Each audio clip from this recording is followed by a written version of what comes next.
with one single purpose. Hindi naman ito ombudsman for the people, parang ombudsman ito against VP Sara Duterte.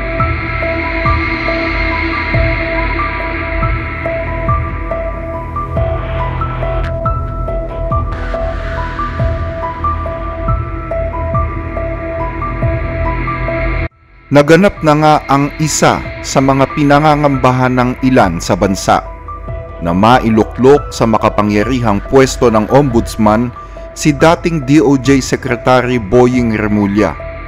Karamihan sa mga nangangamba sa kanyang pagkakatalaga ay pawang mga taga-suporta ni dating Pangulong Rodrigo Duterte. Lalo ngayon na nangako si Remulla na bubuksan niya ang SALN ni Vice President Sara Duterte. Isa din po sa dadatnan nyo doon ay yung committee report po ng House on the confidential funds ni Vice President Sara Duterte. Marahil, nandiyan na yan. Actually, nandiyan na naman sa ombudsman ang mga report na yan. At bubuklatin natin. Pero hindi naman daw nangangamba sa SALN ni VP Sara ang mga DDS. Naniniwala naman kasi sila na wala namang mahahalungkat si Remulla sa SALN ni Sara. Ang mas pinangangambahan nila ay baka magpagamit si Remulla para maging kasangkapan para huwag mapanagot ang mga tunay na may sala sa maanumalyang flood control projects na hanggang ngayon ay wala pang napapanagot sa kabila ng sandamakmak na testigo at ebidensyang lantad na sa publiko. At yan ang isang dahilan kung bakit maraming umaalma, kasi nga kapag politiko, siyempre maraming pinakikisamahan ng politiko, and chances are, ang dapat talagang kasuhan ay mga politiko. Lalong-lalo na dito sa nakikita nating flood control scandal, na halos lahat naman ang involved, kasama na ang presidente, ay mga politiko. At kapag politiko mo po sa ombudsman, siyempre may konsepto na pakikisama.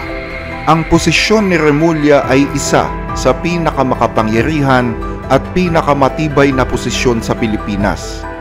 7 taon siyang manunungkulan sa pwesto at ang tanging paraan para matanggal siya dito ay sa pamamagitan lamang ng impeachment o kung siya ay mamatay. Ibig sabihin, hindi basta-basta pwedeng alisin si Remulla kahit hindi satisfied ang tao sa kanyang performance. Nagpapahiwatig din ito na nasa kamay niya ang pangalan ng mga politikong dapat makasuhan at hindi.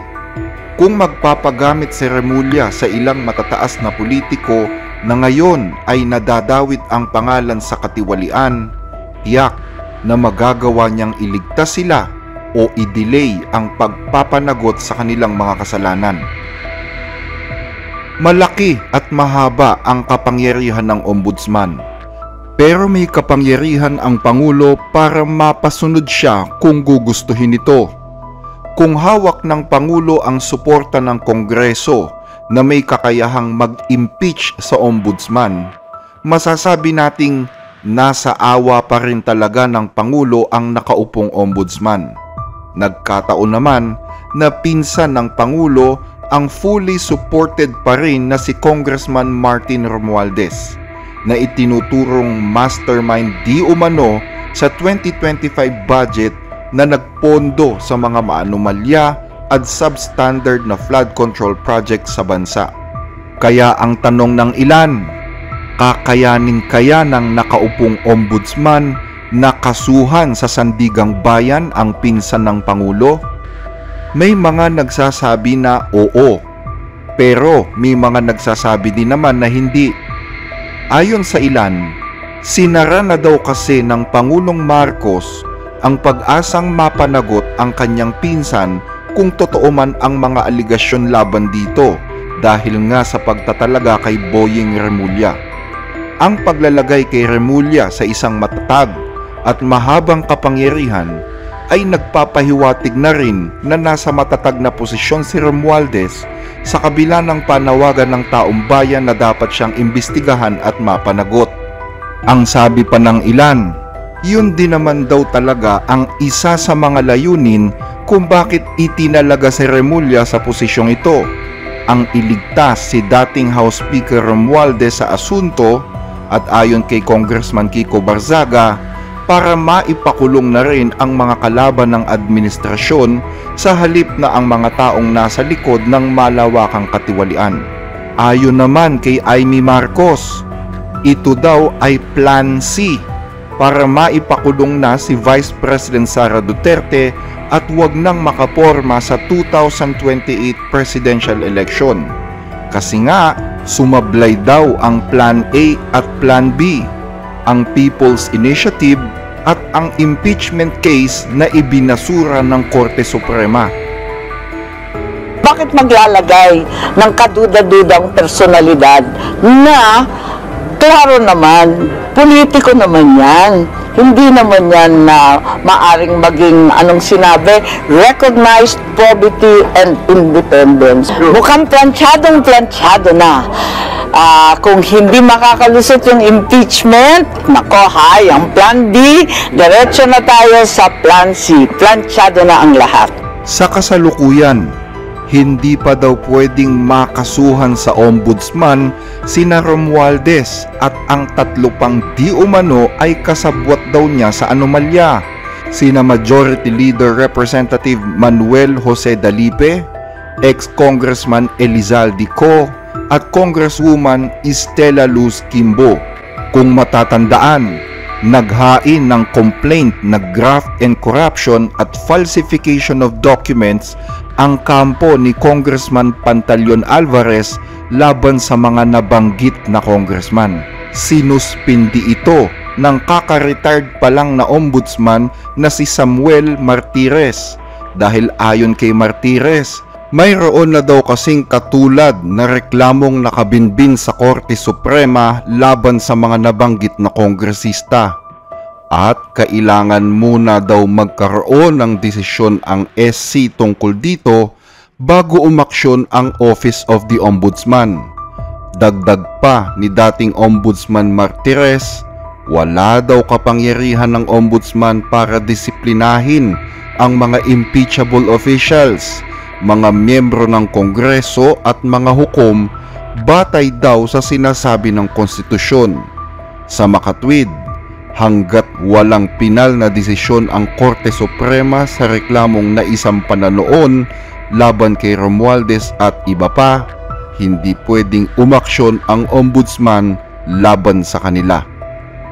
Tanong ngayon ng marami, ipagpapatuloy ba ng bagong talagang ombudsman Boying Remulla ang suspensyong ito? Magpapatuloy ba ang delay sa hustisya? O muli niyang bubuksan ang complaint at papabilisin ang proseso na mapanagot ang mga dapat managot gaya ng kanyang ipinangako? Not be weaponized. Sisiguraduhin ko sa lahat yan. Wala itong sisinuhin. Ang trabaho ng ombudsman para sa buong Pilipinas, hindi sa isang kampo ng politika. Kaya wala tayong sisinuhin dito. Dapat mawala yung weaponization ng office. Dapat dyan talaga hanapan ng ebidensya at yung ebidensya matibay para pag final na, iisian natin ang taktika ay susubukan nating maibsan, mabawasan yung mga taktika ng pagdidelay ng kaso. Naniniwala din ang Malacanang na manunungkulan si Remulla para sa bayan at hindi lang para sa interes ng isang tao o ng iilan. Dagdag pa ng tagapagsalita ng Malacanang, hindi daw dapat maging spokesperson si Amy Marcos ng mga Duterte. Hindi naman po ang pangako ng ni Ombudsman, Boying Remulla, na siya po ay magtatrabaho para sa bayan, hindi para sa isang tao, hindi para sa personal na agenda ng ibang tao. Siya po ay magsisilbing representasyon ng taong bayan. Bakit po ba natatakot si Senator Amy Marcos sa ganitong mga klase ng pag-iisip? Kung wala naman po naging kasalanan ng mga Duterte, hindi po siya dapat maging spokesperson ng mga Duterte. Parang lumalabas na may mga Duterte, hindi naman po yata natatakot sa mga kaso. Bakit po kaya niya pinangungunahan? Bukod sa pagkakasuspinde ng mga kasong isinampa sa ombudsman laban kina Romualdez at sa tatlong nabanggit na kongresista, tila wala ding katiyakan kung kailan ipagpapatuloy ang investigasyon ng Senate Blue Ribbon Committee sa anomalya ng flood control projects. Yan ay matapos magbitiw bilang chairman ng Blue Ribbon Committee itong si Senator Ping Lacson. Nagbitiw si Lacson sa pwesto dahil napagdududahan na siya ng kanyang mga kapwa senador. Ilang mga senador na kasi ang nadidikdik sa investigasyon habang wala ni isang congressman maliban kay Zaldico na nagbitiw na rin bilang mambabatas. Dahil dito, nagdududa ngayon ang ilang mga senador sa chairmanship ni Lacson dahil tila pinoprotektahan daw niya ang mga nasasangkot na congressman. Matatandaan din na tumutol si Lacson sa rekomendasyon ni Marcoleta na ipatawag sa hearing si Zaldico dahil ayon kay Lacson, kailangan nilang ikonsidera ang tinatawag na parliamentary courtesy. Isang bagay na pinagtalunan ng dalawang senador, si Marcoleta at si Lacson, dahil ayon kay Marcoleta, iisipin pa ba ang parliamentary courtesy gayong naghahanap na ng hustisya ang sambayanan? Mas mabigat pa daw ba ang parliamentary courtesy kaysa sa hustisyang hinahanap ng taong bayan? Ang pinag-uusapan natin ay problemang kasangkot na po ang kinabukasan ng ating bansa. Sasabihin ba natin interparliamentary courtesy? Nakikinig po ang buong bayan. Tatakpan po ba natin ang dahil sa interparliamentary courtesy? Nakasulat po ba sa bato yun? Absolute po ba yun? Bukod dito, lalong uminit ang mata ng mga senador kay Lacson dahil sa sinabi nito na halos lahat ng senador ay may insertion sa budget. Nagulat daw si Senate President Pro Tempore Ping Lacson na sa 2025 General Appropriations Act, mahigit 100 bilyong piso aniya ang insertions o isiningit ng halos lahat ng senador ng 19th Congress. Individual insertions daw ito na naka-FLR o for later release. Hindi pa raw siya nakakita ng ganito kalaking halaga. Nang marinig yan ng mga senador, tanong nila, may balak ba si Lacson na sunugin ang buong Senado habang inililigtas ang leeg ng mga kongresista? Sumagot naman si Lacson na kung hindi gusto ng kanyang mga kapwa senador ang kanyang performance sa Blue Ribbon Committee, mas mabuti na daw na magbitiw na lang siya sa pwesto. Pero may ilang mga netizens ang hindi kumbinsido sa dahilang ito. Sabi nila, parang tiyempo daw ang pagbibitiw ni Lacson kung kailan may tumistigo na laban kay Romualdez sa kanilang mga hearing. Kung ipagpapatuloy daw ang hearing, may posibilidad na maipatawag si Romualdez sa Senado at makalkal ang kanyang posibleng koneksyon sa katiwalian. Isang bagay na maglalagay kay Lacson sa matinding pressure. Kaya ngayon, wala ng chairman ang komite. Wala na ring linaw na maimbestigahan pa si Romualdez. Sa makatwid, para bang naging pabor kay Romualdez ang naging pagbibitiw ni Lacson. Kung walang chairman ng Blue Ribbon Committee, wala ring magaganap na hearing. Ibig sabihin, delay na naman ang paghahanap ni Juan de la Cruz kung sino talaga ang dapat managot. Kaya ang tanong ngayon, sino ang susunod na pinuno ng Blue Ribbon Committee na siyang posibleng magpatawag sa mga kongresistang sangkot sa katiwalian? Isa pang tanong, gaano naman kaya kalakas ang loob ng susunod na Blue Ribbon Chair na ipatawag ang pinsan ng Pangulo para gisahin sa Senado? Sa ngayon, 5 ang kandidatong nasa listahan, pero walang maglakas loob. Kabilang dito sina Senator J.V. Ejercito, Senator Raffy Tulfo, Senator Pia Cayetano at Senator Francis Pangilinan. Gayunman, dahil si Senator Erwin Tulfo ang Vice Chairman ng Blue Ribbon Committee, sinabi ni Soto na siya ang magiging automatic acting chairman ng komiting ito, lalo't wala pang napiling ilalagay sa posisyon. Ayon naman kay Senator Erwin Tulfo, mabigat daw talaga ang responsibilidad ng Blue Ribbon Committee Chair. pero pumayag na rin siya na kunin muna ang pwesto pansamantala. Gayunman, willing daw siyang bitawan ang pwestong ito kung sakaling maibigay ito sa iba. Tungkol naman sa investigasyon ng flood control kung itutuloy ba nila, ayon kay Tulfo, hindi daw yan ang prioridad ng kanyang chairmanship sa ngayon, kundi ang budget hearing. Pagkatapos nito, magbe-break na ang Senado. Dagdag pa ni Tulfo, mayroong ilang mga importanteng bagay na unahin kaysa matuon na lang lagi sa issue ng flood control. Well, budget hearing po kasi ang priority namin, ma'am. Tapos magbe-break na ang Senate po ngayong Friday. So, ang pinaka-earliest na po dyan siguro, hopefully, baka around the 20th nga po, 22nd, 23rd, ang pinaka-earliest for doing the break. Pero, ang problem mo kasi natin ngayon, budget hearing, kaya po ako ngayon, ako po yung mag-handle ng DMW budget. So, yung subcommittee, katatapos lang po namin. So, magkakaroon po kami din ng mga hearing. So, within the next few days. Ang problema ko kasi ngayon dito, Sir Tony, Ma'am Rica, yung madami tayong mga issues ho ngayon, hindi napapabayaan na nakafocus na lahat dyan sa flood control ho na yan. Correct. It is not important, pero may mga ibang bagay din, Sir Tony. I don't know if you guys will agree with me. Kagaya po ng pagkain, paano tayo makapamura ang pagkain ng food. So we have a lot of problems, Sir Tony and Ma'am Rica, na we really have to attend also. Samantala, marami pa rin ang tutol sa klase ng investigasyong ginagawa ngayon ng Independent Commission for Infrastructure or ICI. Dahil yan sa sekreto o pribadong investigasyon na ginagawa nito. Maliban sa ilang mga mambabatas na nanawagang isapubliko na ang investigasyon, nagpahayag na rin ng hindi pagsang-ayon sa ganitong klaseng investigasyon ang grupo ng Iglesia ni Cristo. Ayon sa kanilang pamamahala, hindi makakatulong ang palihim na investigasyon ng komisyon dahil posible umano na maging hindi katanggap-tanggap sa mga mamamayan ang maging resulta nito. Gaya ng nararapat, kailangang mapanagot ang pinakaugat ng mga pagnanakaw ng daan-daang bilyong piso sa kaban ng bayan.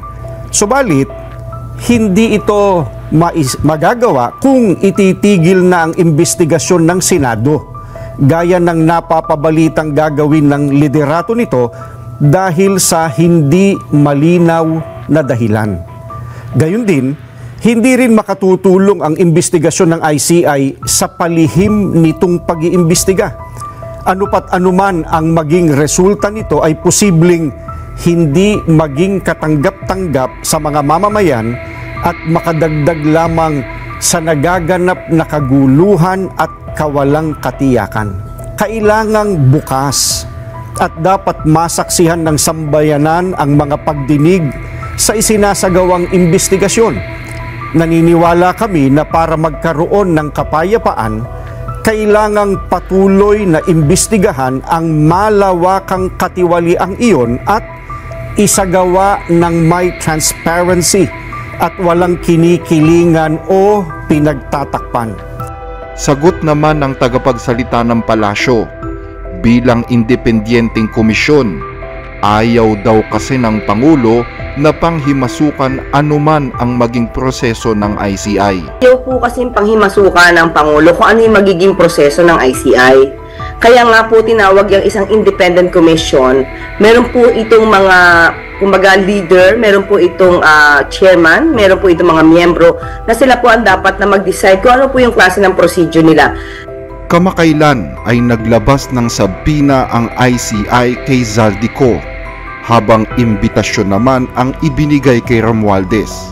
Nakatakdang humarap sa ICI si Romualdez sa darating na Martes, October 14. Pero ang hiling sana ng publiko, sana gawing transparent o public ang pagtatanong sa kanila. Naglabas din ng lookout order para kay Romualdez at sa iba pang congressman. Pero wala itong kapangyarihang pigilan silang umalis ng bansa. Sa madaling salita, Ang ICI ay nagmistulang halimaw na walang pangil. Tila mahaba-haba pa ang laban ni Juan de la Cruz para mapanagot ang mga magnanakaw na kumamkam ng kanyang yaman. Wala pang linaw sa ngayon kung hanggang kailan siya maghihintay na makamit ang hustisya sa ilalim ng kasalukuyang administrasyon. Posibleng sa susunod na buwan o sa susunod na taon, pero posible ring hindi na, maliban na lamang siguro kung maupo ang isang presidenteng willing na parusahan ang mga tunay na nasa likod ng anomalya, kaalyado man o kamag-anak sila. Ikaw, naniniwala ka bang mapaparusahan pa ang mga tunay na salarin sa panahong ito? O magpapatuloy na lamang ang delay hanggang sa tuluyan ng mabaon sa limot ang lahat at maiwang luhaan at talunan ang taong bayan?